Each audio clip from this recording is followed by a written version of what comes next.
بسم اللہ الرحمن الرحیم اللہم صلی علی محمد وعلی محمد واصحابہ وبارک وسلم وصلی علیہ۔ ڈاکٹر اظہر وحید صاحب کی تصنیف کتاب چہرے سے انتخاب۔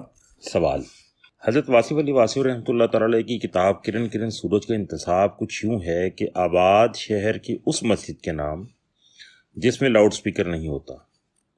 اس بات کی سمجھ نہیں آئی، کچھ رہنمائی فرمائیں۔ جواب: لاؤڈ سپیکر نے آواز کو تاثیر سے محروم کر دیا ہے۔ آواز دراصل انسان کے دل کی بات کو دل تک پہنچانے کے لیے پیدا کی گئی۔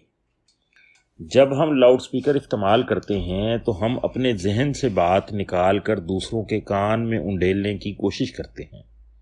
لاؤڈ سپیکر کا استعمال آواز میں لہجے کی ملائمت اور لفظوں کی ملاحت ختم کر دیتا ہے۔ حکم ہے دھیمی آواز میں بات کرو۔ جس کا نام ہی لاؤڈ سپیکر ہو وہ آواز کو بے ہنگم بھی کرے گا اور بلند آہنگ بھی۔ سپیکر شور پیدا کرتا ہے، اور جہاں شور پیدا ہو رہا ہو وہاں شعور پیدا نہیں ہوتا۔ مساجد کے اندر دین کی بات سمجھائی جانی چاہیے۔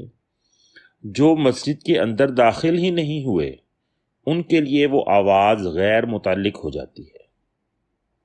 بغیر تعلق کے تبلیغ کے بارے میں حضرت واصف علی واصف رحمۃ اللہ تعالیٰ نے فرمایا ہے کہ یہ ایسے ہے جیسے کسی سے زبان غیر میں بات کرنا۔ گفتگو کرنے کے لیے سامنے بیٹھے ہوئے سامعین سے تو تعلق بن سکتا ہے، لیکن راہ چلتے لوگوں سے نہیں بن سکتا۔ ہمارے ہاں فرقہ واریت کے جھگڑے پھیلنے کی ایک وجہ مسجدوں میں لاؤڈ سپیکر کا استعمال بھی ہے۔ لاؤڈ سپیکر کے ذریعے ہم اپنے مکتبہ فکر کی بات ان تک پہنچاتے ہیں جو ہمارے مکتبہ فکر سے اختلاف رکھتے ہیں۔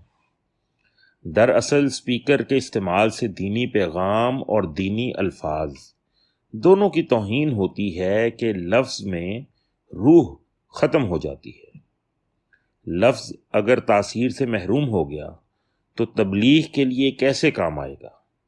اس انتصاب کا مفہوم دراصل اس تمنا کا اظہار ہے کہ مساجد میں وعظ و نصیحت کا کام بغیر شور شرابے کے ہونا چاہیے اور با حکمت طریق پر ہونا چاہیے۔ والسلام۔